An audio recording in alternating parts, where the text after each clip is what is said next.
Welcome to Tranquil Tracks, Decoding Anxiety by me, your host Barbara Eva, a hypnotherapist and anxiety coach, where we explore relationships and empower you with insights for navigating challenging dynamics. Today, we are delving into the nuanced differences between narcissists and manipulative abusers, focusing on behavioral cues to empower your understanding and confidence, which benefit the release of anxiety and heightened stress responses and burnout as a result for your experiences within a toxic partner or close friendship. So, distinguishing between a narcissist and manipulative abusers, although their behavior patterns can be fluent, but there are some things which stick out. So narcissists, first of all, their grandiosity. So they're having an exaggerated sense of self-importance and superiority. So when you basically hear someone talking about, I know the truth, I am the absolute, no one is like me, things like this, or I am engaging in something what you don't understand, I am higher above than anyone else, then it can be a sign. Entitlement, so the belief they deserve special treatment and admiration. And you can find that, when you kind of set your boundaries and they say, you know what, they might be valid for me, but I can do what I want. I can take whatever I want, I can use whatever I want, I can basically go on your phone and look at it. Others might not be able to do this, but I can. Yeah, things like this. Lack of empathy, disregard others' feelings and need in pursuit of their own desires. So basically, a lack of empathy is easy to spot. Yeah, you ask them about, can you understand that I've got a headache today? And they're like, no, I don't care. Just, serve me. Yeah. Also, when they talk about, like experiences from the outside, and you can tell, oh my God, there's no empathy at all. Yeah, because people normally show with, whatever subject they're interested in, they normally show some empathy, like for instance, what comes now to mind is animals, yeah?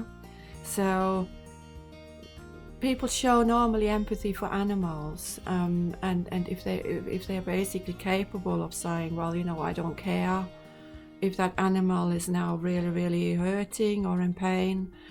So that's a sign. Or even, when there's a person extremely in pain and you're talking about it and they are saying what you're bothering about it's not important, yeah, and then come back to themselves. So that's normally a sign of lack of empathy. So punishment belief.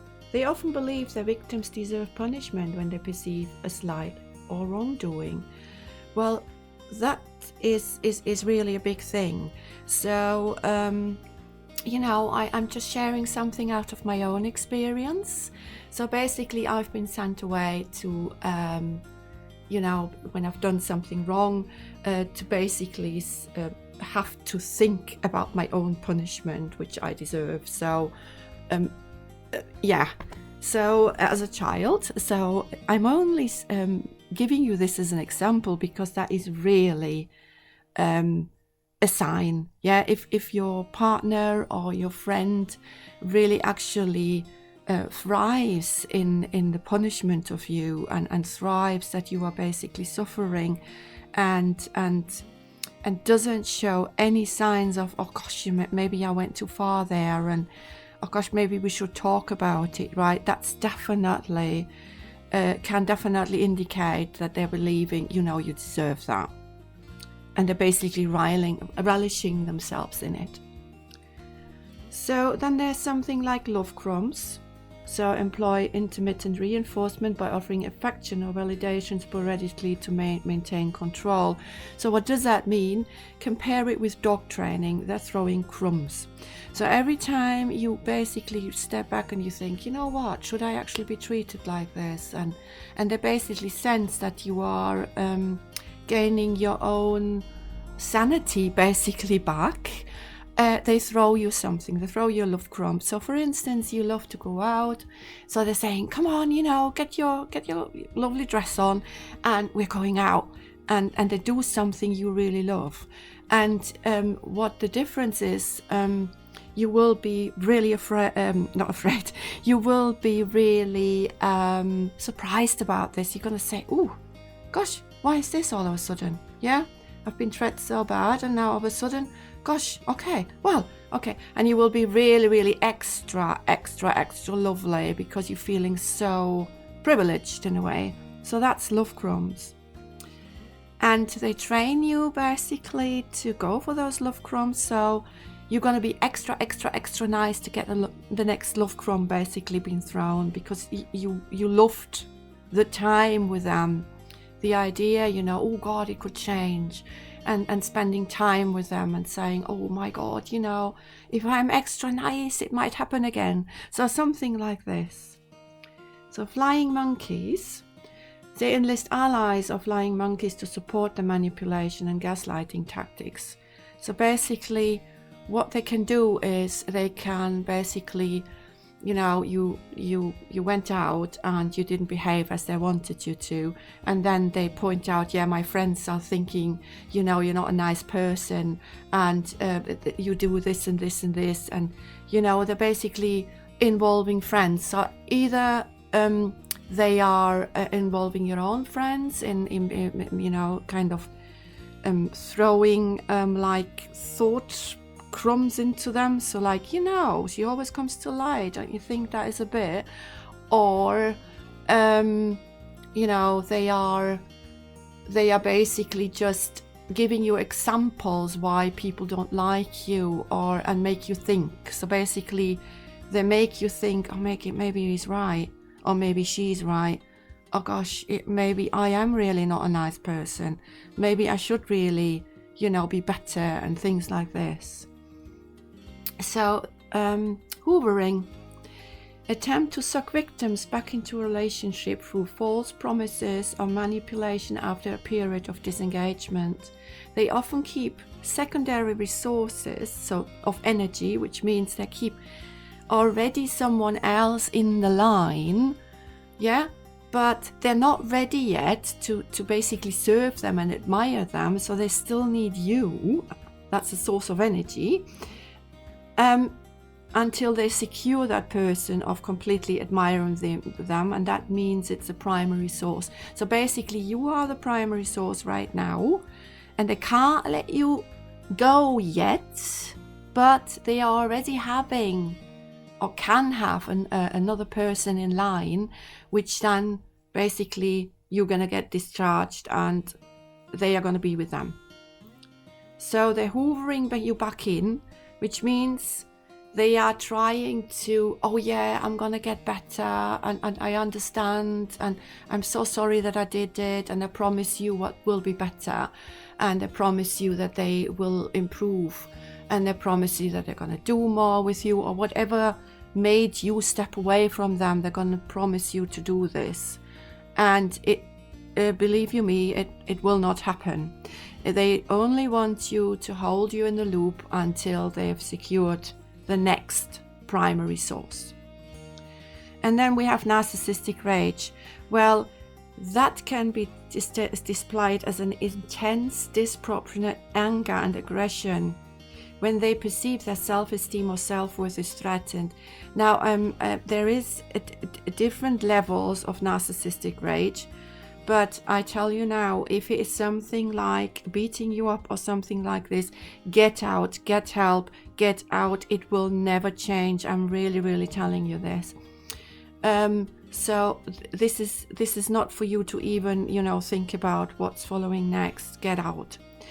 If the narcissistic rage is more, against themselves, or they may be throwing books or a cup, not against you, against the wall or something like this, then, you know, just take it as a hint that that could be a narcissist in front of you.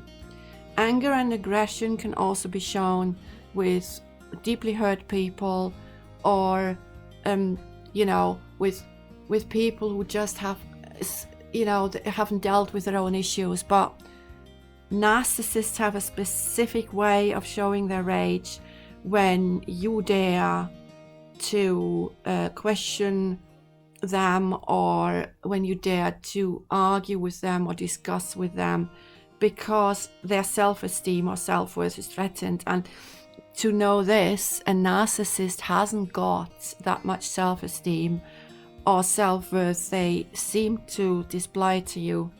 It's quite fragile. Right, I hope this became clear. But as I said, if you in any circumstances are in danger or are threatened with body, you know, or in such a way that your life is so compromised, get out. There's no discussion about this. I really, really have to say this here in this podcast. So then we have the manipulative abusers. So manipulative tactics can be gaslighting, although the narcissist can also display this, but a manipulative abuser also can do gaslighting, guilt tripping, and emotional blackmail to control you, basically, their victim. I don't like the word victim, but I'm using it here in this podcast because it really summarizes basically that they don't care about you. So you are their yeah, what would I say? This is obviously not written down in the script. So what would I say? You are their play ball. You are their source. You are their fun. Yeah. So it's not about you. So please don't take the victim as a negative thing concerning you. It's rather negative for them. So what is gaslighting? Well, gaslighting is basically making you feel like, giving you crumbs of thoughts, and then basically putting their behavior, what they actually did, onto your shoes. So basically you start believing, or maybe I'm the one who's just doing this all, and maybe I deserve their behavior. So that's gaslighting. Well, guilt tripping, we know that all, you know, for instance, as an example, your relationship, you don't have much money, and they buy you something, and then they say, oh, you know, we can't pay the rent because you wanted that present. And that's also emotional blackmail. Yeah, so they're basically blackmailing you with your own emotions, because you will be emotional when you be treated like this. And they're saying, oh, I told you you're not strong enough. I told you you need a psychologist, you need a therapist, or whatever. So that's blackmailing in one way. In many other ways, but I'm just basically trying to deliver you here simple examples which are easy to understand, hopefully. Right, so if it's not, please, you know, leave a comment. Yeah, I'm always ready to answer you. So isolation techniques. So they try to isolate you from supportive relationships to maintain control. And the reason why they do this, because your supportive relationships, your friends, your partner, your other partners, or whatever, you know, I'm not podcasting this as you are in a relationship with an intimate partner. So you can have a colleague, you can have you know, a boss, you know, using you in that way. So all supportive relationships, they are going to say, well, you know what, don't you think this is a bit wrong? And you know, they make you think. And that is obviously dangerous for them, because when you think, you are not as easy to handle. So they want to isolate you. So exploitive behavior. So exploit vulnerabilities and insecurities. I can't even pronounce this word. I'm sorry. I'm actually not, you know, English is not my mother tongue. So insecurities for personal gain without remorse.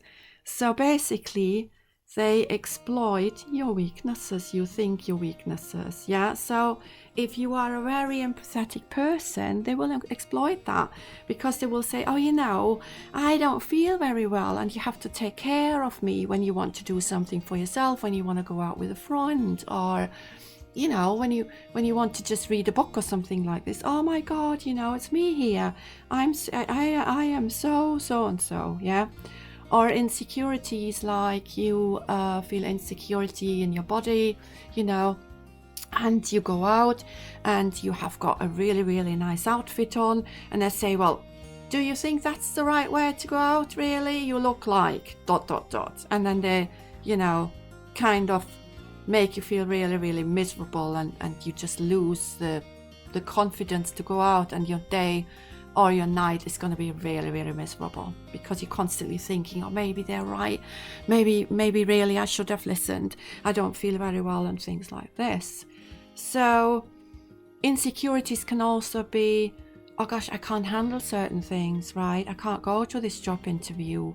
And they say, oh no, you don't need to, you know, you don't need to go to this job interview, I'll take care of you. So that can also be exploitative behavior. They don't let you grow.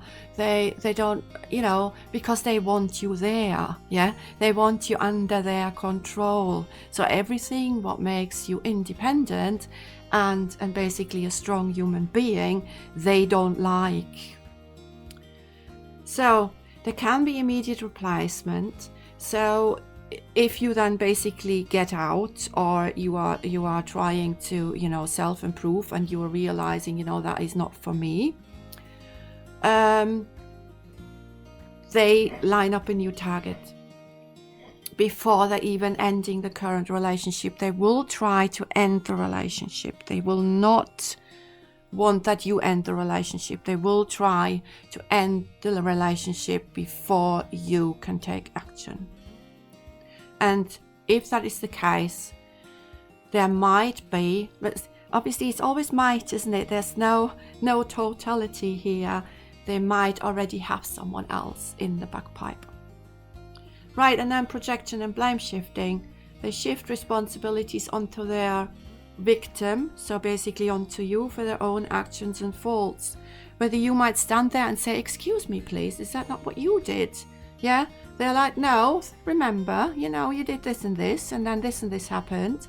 You know, it's your fault. They make it your fault. Right, so recognizing manipulative tactics. So basically be vigilant for these behaviors that may indicate manipulation. Some ghosting and love bombing.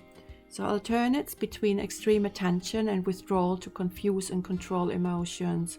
So basically, love bombing, as we said, they're throwing crumbs, they're always available, they bring you the newest presents, they're constantly there for you. I mean, I'm not being funny. In a healthy relationship, no one can be constantly there for you. That is, they have their own life, right? So if you've got the feeling they haven't got their own life, and you're like, my God, you know, there's so much available. Yes, it is nice. It is beautiful, right? Love bombing can be amazing. But ask yourself, can that be true?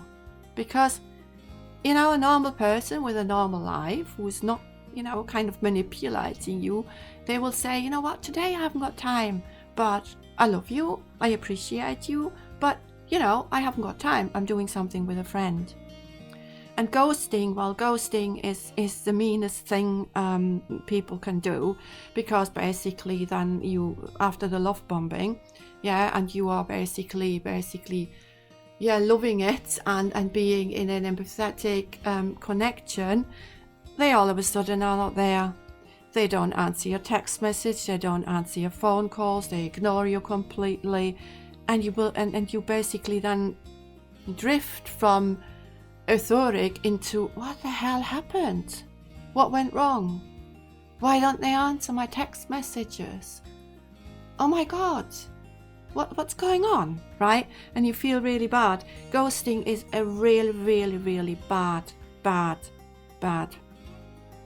control mechanism, and it's not nice. You know, people can't answer sometimes text messages, don't get me wrong.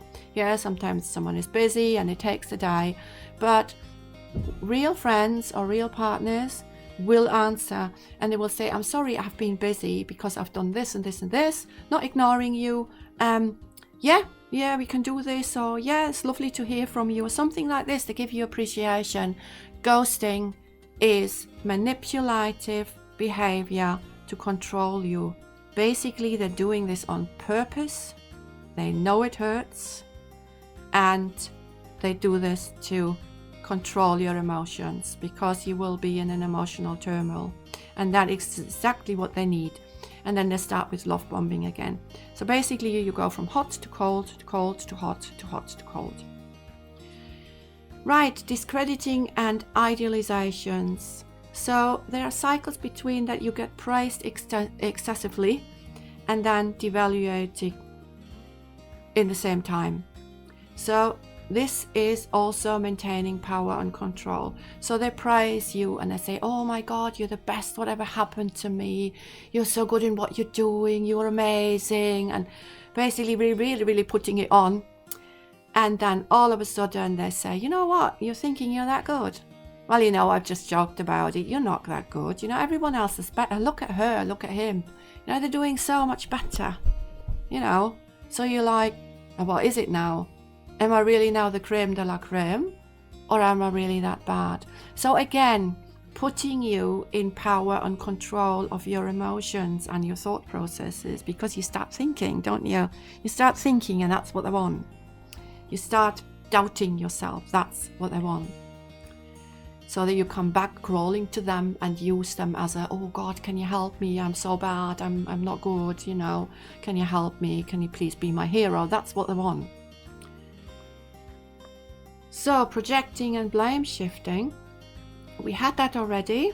So shifts responsibility on their own victim. So anyway, so we had that before. So responsibility is theirs, right? It was never yours. It will never be yours. It's theirs.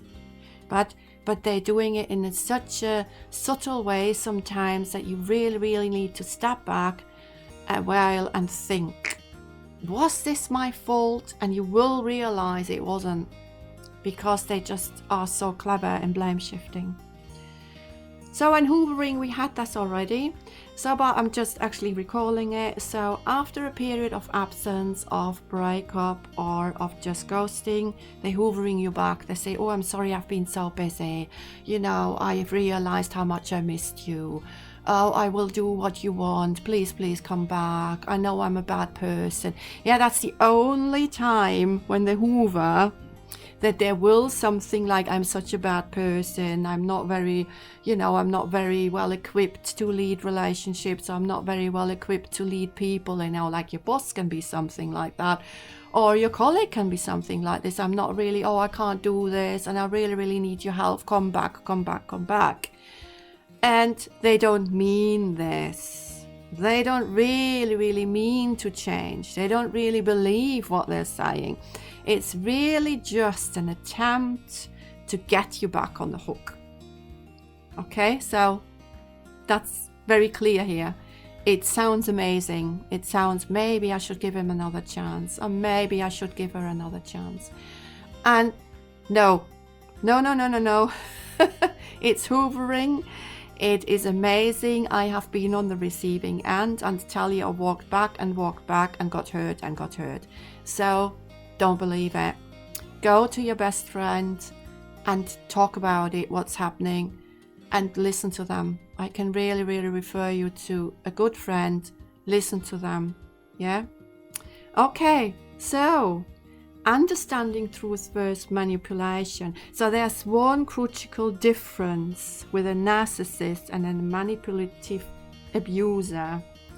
A narcissist often genuinely believes their own version of events and may not perceive their action as deceitful. So the stories that tell you, they are believing, right? So in most cases, and I always have to say in most cases, because there are always exemptions, always in human behaviors. So in most cases, a narcissist actually doesn't lie to you. And if you really carefully listen, they even tell you what they are, because they know. Yeah, either their subconscious is slipping or consciously they tell you. So they really believe their own version of the events, and they don't perceive their action as deceitful because of the entitlement and because of believing they are deserving that better treatment, that you being punished, etc. Whether a manipulative abuser can consciously lie and manipulate facts to manipulate and exploit others, so they're often contradicting themselves. So when they tell the stories and you listen very carefully, then you might find contradictions in them. That is a clear sign that they are using lies to manipulate you to a certain behavior. Now here's an attention I want you to closely listen to. We have to be mindful that what we believe to be a narcissist might actually be a very clever person who has strategically learned how to manipulate to get their own way. Narcissists are diagnosed with narcissistic personality disorder, NPD, and there are specific traits they have to display to receive this diagnosis. I know it is very popular in the media right now. Everyone is a narcissist who is selfish. Everyone who shows very selfish behavior is classed as a narcissist. So no, they have to be diagnosed. And it's called NPD, Narcissistic Personality Disorder. I want to point this out because it's very important. So for someone to be diagnosed with NPD, they need to exhibit at least 5 of the following traits: a grandiose sense of self-importance, preoccupation with fantasies of unlimited success, power, brilliance, beauty, or ideal love, believe that they are special and unique and can only be understood by or should associate with other special or high status people or institutions, a need for excessive admiration, a sense of entitlement, interpersonally exploitative behavior, a lack of empathy, envy of others or a belief that others are envious of them, arrogant, haughty behaviors or attitudes. So you see, these are really specific traits, right? So the modern media is really basically is a lay diagnostic. So be really, really careful. You might believe you are dealing with a narcissist, but you're actually not. So, and what does that do with you? It basically adds more anxiety to you. It's more stress to you if you believe that you are with a true narcissist, because true narcissists are a different kettle of fish, and to get out of these relationships is a completely different chapter in life. So it is very important to not, although the social media can be very helpful in basically starting you on this journey, but just be very, very mindful not to believe all the lay diagnoses out there. Okay, so I hope this came over clearly, because obviously I'm a hypnotherapist and an anxiety coach, and I will never ever write an article or put something out where I basically diagnose someone. That's why I'm always saying, it could be, or in most cases, but they are always, right? So diagnosis is something completely different. Okay, right. So it's also important to understand that manipulation can stem from deep inner hurts. However, these people usually do not show the callousness seen in NPD, but rather engage in very emotionally led actions. Think of it as comparing a chess player who plans moves ahead towards a wounded person who reacts on triggers. So basically, if you have got a callous person, they don't have any issues with their emotions. They don't look at oh my God, although they can, but normally, they are planners. They think, oh, how can I abuse this person? I want this and this out of them. So for instance, they want money out of you, right? That's not an emotional step, yeah? So think about that. So, and then human behavior is never absolute. So this podcast really surely just serves as a guide, not a rule book or a diagnosis tool. However, there's one golden rule I like to leave you with, and that's really just a simple: trust your gut, because that's your second brain. It even has the same brain formations as brain cells. It has basically brain cells in it, so that's why it's called the second brain. I'm just leaving this as a comment because I find that very interesting. So as I said, if it feels off, if your experiences make you constantly question reality, if you feel extremely insecure around this person, if you start researching or seeking evidence to understand why you feel so imbalanced, tired or nervous, then ask yourself, why is this? And also, why would I want to be treated like that? That's a very, very big question. Why would I want to be treated like that? Because the thing is, it is in ourselves that we can draw those people in. And I'm speaking here from my own experience. Yeah, there are traits in ourselves. We might believe we can change people or something like this, why we are drawn to those people. But that will be discussed in later podcasts. So don't worry, I won't leave you hanging here. But today, obviously, we discussed the differences. So relationships certainly have their ups and downs. So relationships also, not always the intimate relationships. So relationships as a term for every interconnection, for every, whatever we connect with people. So basically. But if the downs outweigh the ups and there are more days you cry than laugh, does it really matter what the diagnosis of their behavior is? Isn't it just better to pay attention to yourself and work on your self-improvement and your self-healing? Basically, be loving towards yourself. Don't diagnose. Diagnosis, absolutely fine.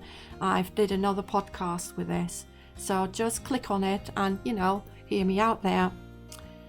So, empowering strategies of self-protection. I just want to list a few. It's certainly not the non plus ultra, so there are more things you can do. So here are practical strategies to empower yourself in dealing with manipulative behaviors. So first of all, learn to set boundaries. Asserting boundaries, that's really, really one very, very important one, because that clearly define and enforce personal boundaries to protect your emotional well-being. If you've not learned to set boundaries because you haven't been allowed to do so, there is a way of doing this, and I will explore this in also a further podcast. But for now, just really think about it. Personal boundaries are very, very important, because if you know what you're not allowing and what is an absolutely no-go for you, these people have got a very, very they have to work very hard to basically knock onto you, yeah? So, because you say no, and that means no. So, that's very, very important. Educate yourself, of course, always important. Education, we know that. Yeah, so education, absolutely.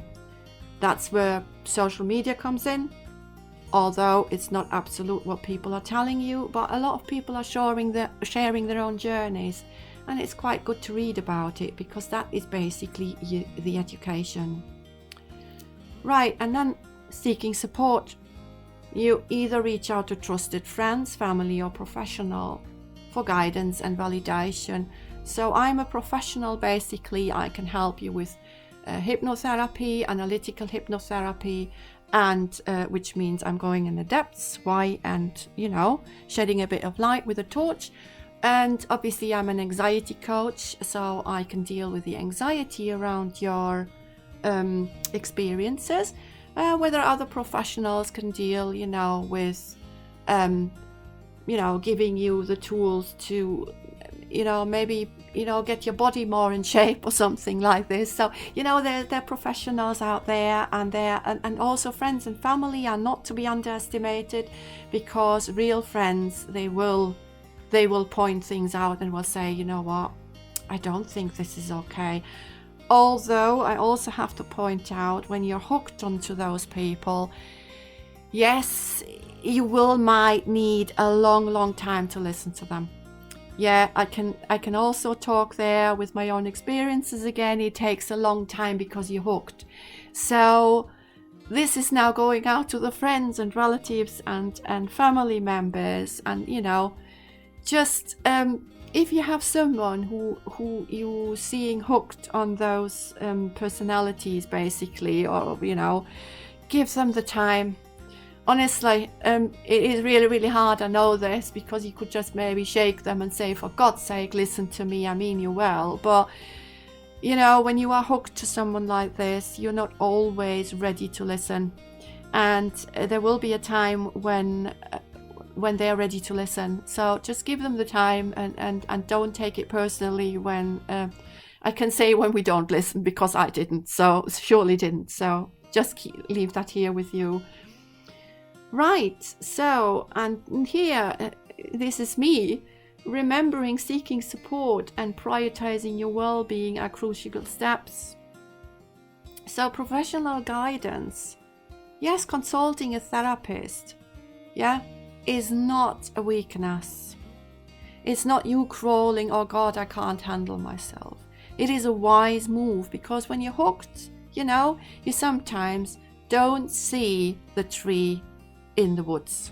You don't know how to move forward, and those specialists can basically give you a roadmap out. So when I do hypnosis, I give you a roadmap out. I know it works because I've used it on myself. So here we go. So it's not you being incapable of you being broken. You're not broken, you're confused. Okay, so that's I really want to point this out. Then building a support network. Surround yourself with understanding and supportive individuals who validate your experiences, and that is a very big thing. Those people who manipulate you don't validate your emotions, your experiences. They devaluate it. So if you have got a friend or a colleague or something who constantly devaluates your own experiences, that is a sign that's not the right person to go to. A friend will certainly be like, oh my God, you again with your subject. Yes, that might happen, but they will never ever devaluate you. If they mean you well and they have the intention to be your friend, you will never feel like they want not your best. So that's a really big thing. Okay, so these are the people you need to turn to. And then obviously also people who have been through it. Like me, for instance, I'm now a therapist because I have been through it. So that's the reason. That's my main core, my main passion is to educate people, because I experienced this myself. So I took the time and became a therapist, because I thought, my God, I need to be out there. I need to help people. I need to educate them. Because I know what I can do. So these are the people, and they're out there. Social media, podcasts, blogs, books, you name it. So just surround yourself with these individuals who have done it. And then obviously safety planning. Well, what is your safety worth? So you have to explore the options and resources for safely navigating challenging relationship dynamics. If you feel burned out, if you feel so anxious that you can't even move, if you question yourself, if you question your sanity, because it can really get to this state that you're basically standing up in the morning and thinking, what the hell? Shall I get out? Shall I stay? Shall I give them another chance? Am I thinking the right thing? Am I the narcissist? Am I the one who is wrong? Yeah, so please explore options and resources, because that is really about your safety. Yeah, your sanity is basically mental safety, right? Okay, so don't suffer on your own. Come out. It's nothing to be ashamed of. You're not a specific person they knocked onto. You're not broken. It's not you, right? It's not you. I mean, you hear that many times in the media, and it's really a true sentence. It's not you, it's them. Right, and then obviously we have the recovering from it. Yeah, I did a special podcast about this as well, but I just want to basically give you a summary. So understanding these behavioral distinctions empower you to prioritize your emotional well-being and navigate relationships with clarity and confidence. So understanding, yeah, not understanding them, okay, don't get me wrong. Don't go into the tactic, oh, if I understand them, things will change. I tell you now, no. Understanding is meant for your empowerment, for your being able to do what you need to do, okay? No one can tell you what you need to do, but people can advise you, people can guide you, and people can guard you. That is a difference, right? If someone tells you what to do, that's also a big, a lookout for, because that can also be a person who hasn't got the right intentions for you, okay? I'm just pointing this out. So they need to empower you, they need to educate you, but they don't tell you exactly what you have to do. This is what you find out for yourself. This is your journey, okay? And that's sacred. So don't let anyone tell you something which you don't feel comfortable with. I'll leave that with you, because that's also something very important. Right, so I hope I have been clear here. So all we're leaving with now is, that's concluding my today's episode. So to say basically goodbye. So understanding the narcissistic and manipulative versus manipulative abusers. As I say, this is a podcast where I'm not reading from a prompt, so I apologize when I'm like sometimes. Join us next time, yeah? Join us next time for more insights into healing and empowering yourself in relationships. Remember, your journey towards understanding and healing is absolutely valid, and it's supported, right? So take good care of yourself. I'm wishing you the peace and strength as you navigate your journey. So goodbye for now, and I hope I could help you today, because this, as you can hear on my voice, that is a very passionate subject of mine, because I really want to empower people, because I think that is so important. Right, okay. Goodbye.